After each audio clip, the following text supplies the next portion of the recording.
ഹരിശ്രീ ഗണപതയേ നമ. അവിഘ്നമസ്തു. നക്ഷത്രജാലത്തിലേക്ക് ഏവരെയും സ്വാഗതം ചെയ്യുന്നു.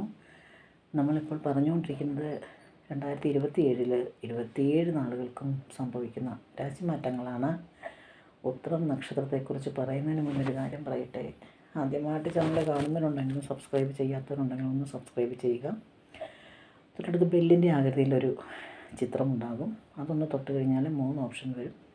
അതിലുള്ളതെന്നുള്ളൊരു ഭാഗം ഒന്ന് തൊട്ട് വെച്ചാൽ പുതിയ വീഡിയോയൊക്കെ നിങ്ങൾക്ക് നോട്ടിഫിക്കേഷൻ അത് ലഭിക്കും. വലിയ നേട്ടങ്ങൾ ഉണ്ടാക്കാൻ കഴിയുന്ന വ്യക്തിത്വമാണ് ഉത്തരനക്ഷത്രക്കാരുടേത്. ഇതിനായിട്ട് നല്ല ഹാർഡ് വർക്ക് ചെയ്യേണ്ടി വരും. ചെയ്ത് കഴിഞ്ഞാൽ എന്തുകൊണ്ടും 2025 നിങ്ങൾക്ക് നേട്ടമുണ്ടാക്കി തരും. ഏത് സാഹചര്യമാണെങ്കിലും ആത്മവിശ്വാസത്തോടു കൂടി മുന്നോട്ട് പോവുക. അതിപ്പോൾ എന്തൊക്കെ പ്രശ്നങ്ങളുണ്ടെങ്കിൽ തന്നെയും ആത്മവിശ്വാസം കൈവടിയരുത്.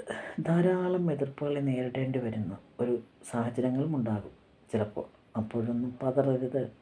പതറാതെ ആത്മവിശ്വാസത്തോടു കൂടി മുന്നേറി എതിർപ്പുകളെ അതിജീവിക്കുന്നത് കൂടുതൽ ഗുണകരമാകും. ആവശ്യമില്ലാതെയുള്ള ചില പ്രചരണങ്ങൾ ചിലപ്പോൾ നേരിടേണ്ടതായിട്ട് വരും. അത്തരം പ്രചരണങ്ങൾക്ക് വഴി വെച്ച് കൊടുക്കരുത്. അപ്പോൾ അങ്ങനെയുള്ള പ്രചരണങ്ങളിലേക്ക് വരുന്ന ആ ഒരു സാഹചര്യം നമ്മൾ ഉണ്ടാക്കി എടുക്കാതെ ഇരിക്കുക. അതാണ് അത്യാവശ്യം വേണ്ടത്. മറ്റുള്ളവരെ നോവിക്കുന്ന തരത്തിൽ വേദനാജനകമായ കാര്യങ്ങൾ കഴിവതും ചെയ്യാതിരിക്കുക. അതായത് മറ്റുള്ളവർക്ക് വേദന നമ്മളായിട്ട് ഉണ്ടാക്കാതിരിക്കുക. സംസാരത്തിൽ കുറച്ച് നിയന്ത്രണം വരുത്തുന്നത് നന്നായിരിക്കും. ചിലപ്പോൾ അറിയാതെ പറയുന്ന ചില കാര്യങ്ങൾ വലിയ കുഴപ്പങ്ങൾ ഉണ്ടാക്കും. അപ്പോൾ സംസാരത്തിൽ കുറച്ച് നിയന്ത്രണം പാലിക്കുക. അല്ലാതെ വരുവാണെങ്കിൽ വലിയ കുഴപ്പങ്ങളിൽ ചെന്ന് ചാടേണ്ടതായ ഒരവസ്ഥ വരും.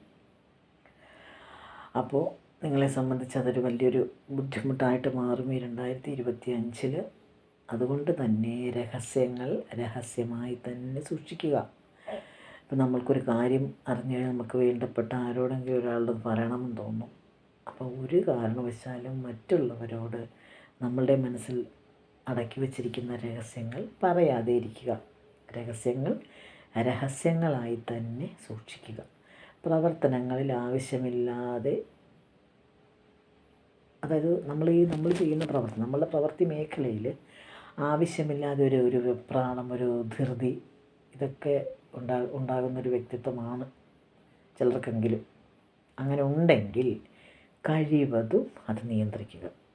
ഒന്നിനും വേഗതയോ അല്ലെങ്കിൽ ധൃതിയോ ഒരു പരിഹാരമല്ല. സാവകാശം ആലോചിച്ച് നല്ല രീതിയിൽ തീരുമാനങ്ങൾ എടുക്കുന്നത് തന്നെയല്ലേ നല്ലത്. അപ്പോൾ മറ്റൊരു വീഡിയോയുമായി കാണുന്നവരെ എല്ലാവർക്കും നന്ദി, നമസ്കാരം.